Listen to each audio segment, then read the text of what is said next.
How y'all doing today? In today's video, we're going to talk about tracking expenses. Why you should track your expenses, and I'm going to show you how I track mine. So most people I've come across, everybody could tell me how much money they make. It's pretty easy. You get paid every week or two, and you look at the check. You look at the gross pay, and you see the net pay. But most people can't tell me how much money they spend. Of course, we know the big bills. You got the rent, you got the car payment, but past that it gets pretty blurry. We don't know how much money we spend on food each month. We don't know how much money we spend on groceries. We don't know how much we spend at the store. And that's a huge problem. Whether you're a millionaire or you work a minimum wage, everybody should know their monthly expenses down to the penny. I was talking to a family member a couple months ago, and they made six figures a year.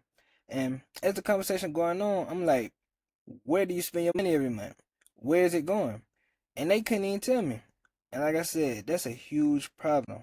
We don't want to be playing guessing games when it comes to our finances. If you ever heard of the 7 steps to financial freedom, the first step is clarity. So if you know how much money you make, but you don't know how much money you spend, you're sort of kind of playing a guessing game. That's just 50% of the picture. We want to be able to be accurate with our numbers and know down to the penny how much money we spending as well. The second reason being lifestyle inflation. So we all know what inflation is. Groceries is expensive, apartments expensive, everything is expensive right now, but we're not familiar with lifestyle inflation. And giving you a basic definition off of Google, lifestyle inflation is when an increase in income leads to a proportional increase in spending, particularly on non-essential items which can hinder long-term financial goals. So I think we've all been there. You work in one job and it's barely covering your bills, so you like, let me go get another job. So now we're working two jobs and you look up and you still barely can pay your bills. That's called lifestyle inflation. The more money you spend, the more money you make, the more money you spend. A lot of people don't realize that because we never tracked our expenses to begin with. So now we're tracking our expenses, we should be aware. And the last reason of why you should track your expenses is because when we talk about an emergency fund is 3 to 6 months of expenses saved.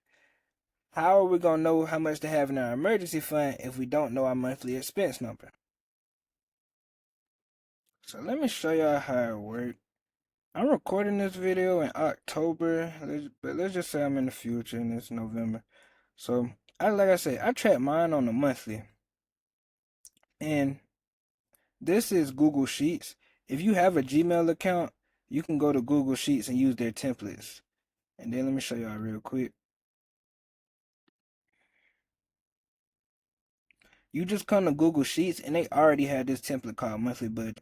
So like I said, we're gonna do the month of November. And basically how you work it is you come to starting balance and you put how much you save currently. So let's say I got 5,000 saved right now. You put that right there, step one.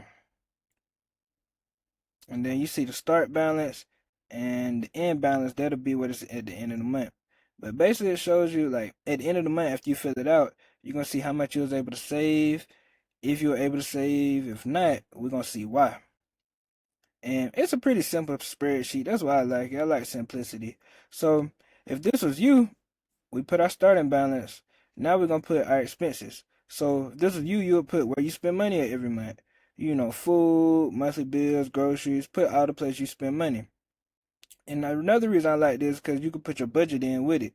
So how much do you plan to spend each month in each category? So you have food, how much you plan to spend on food this month? If you got bills, I mean you know your bills. If you got groceries, how much you plan to spend on groceries this month? So you're gonna put that right there. And then you're not gonna touch the actual, that's gonna fill itself. And then you got the differential column. So the differential column you want it to stay in the plus because that means you didn't go over.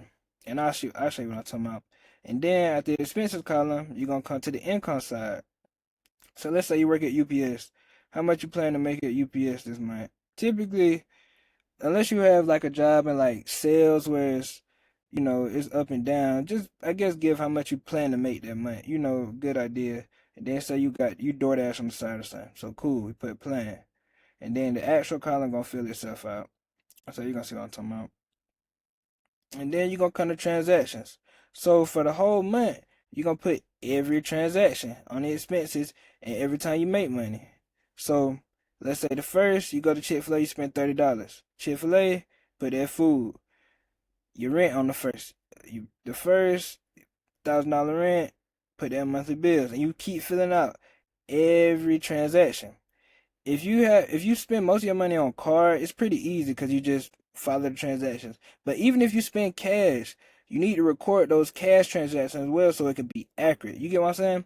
And when you get paid, you put it on this column. And you do that for every transaction of the month. And like you say, you see the food, the $30 Chick-fil-A, it filled itself. And this just gonna keep filling in the actual. And at the end of the month, you're gonna be able to see how much where you able to save and things of that nature. Let's see.